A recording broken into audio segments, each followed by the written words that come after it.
Hello everyone, in this video I'll be ranking the different locations in the game Lies of P. So there's a lot of different cool spots in this game ranked by their chapters, so I'm just going to break them down and talk a little bit about each of them, let you know where I think they sit on this tier list. Now the first one we got is Elysian Boulevard, which I think it serves as a really good introduction to the game.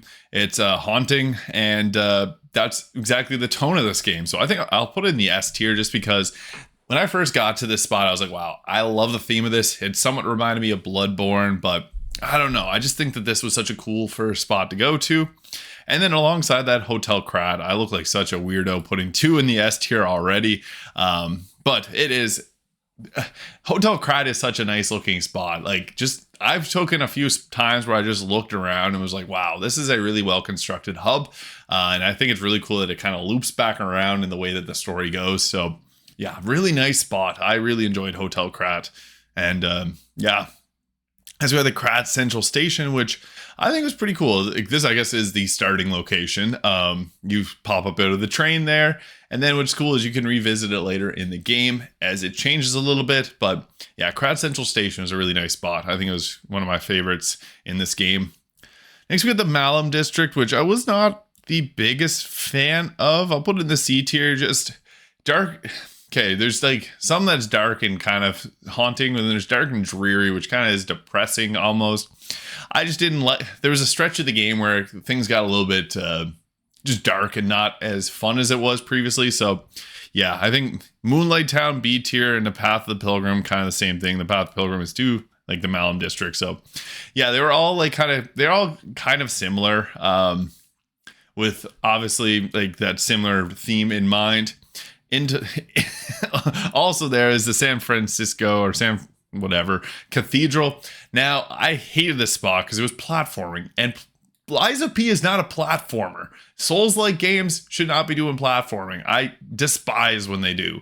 Elden Ring tries it, but Elden Ring you have a horse, which makes it a little bit easier because you can double jump. This, you don't got that. Everything about it sucked. I fell off so many times. I actually just did this again in New Game Plus, and I made it on my first attempt, which was, I don't know, I think the stars aligned, but yeah, this level sucks for just falling off. Like if they corrected the balancing, I guess it would make it a little easier, but yeah, kind of annoying. Venetian Works. This one is pretty solid. I'm going to put it in the A tier. I liked it. The boss here was pretty interesting. The way everything all loops back around was cool.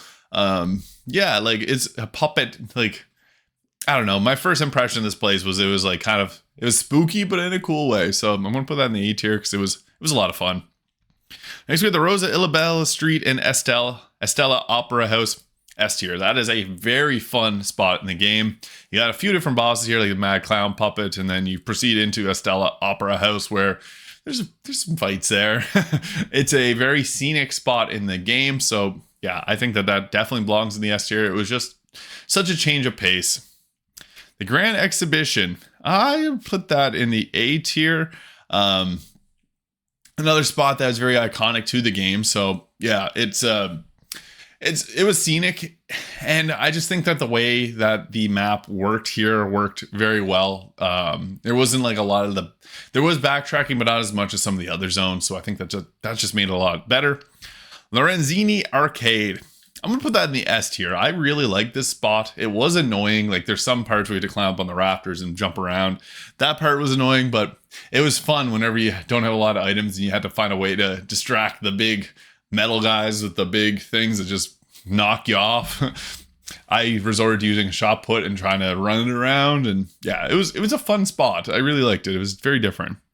Barren Swamp, meh. Put in the C tier. Like it's not terrible, but it's a swamp. It's dark and brown and no nice colors. It does have two puppets of the future there, and it was a very interesting like spot. Green Monster Swamp, pretty good boss, but yeah, not the best. Collapsing Krat, I'll put that in the B tier. I think it was interesting seeing everything all like destroyed there, and then furthermore the Krat Central Station. Whenever it got revisited in Chapter 9, really cool. It was so cool to go back there. And if you are going back there, you can find the spot where you started the game at. And a little pro tip, there's the one single invisible wall in that location. So yeah, if you're going back to where you were, hit the wall behind where you started and you'll find a little bit of secret lore. So really nice. Finally, we have the relic of Trismegistus. I can't even pronounce Trismegistus. Yeah, I don't know. I can't. They said it in the game and I just can't pronounce it. I'm going to put it in the B tier. It's okay for the final spot in the game. Like, I don't know. It was a lot of climbing. It was okay. It really was just an okay spot. That's why I think B tier is kind of a good spot for it. It was fun to beat the game, but this last bit felt like a bit of a chug. So yeah, that's how I would rank the locations in Lies of P. Thank you so much for watching. I hope you found this video fun. Comment where you would rank these on the tier list. I'm always curious, and I will see you in the next video. Peace.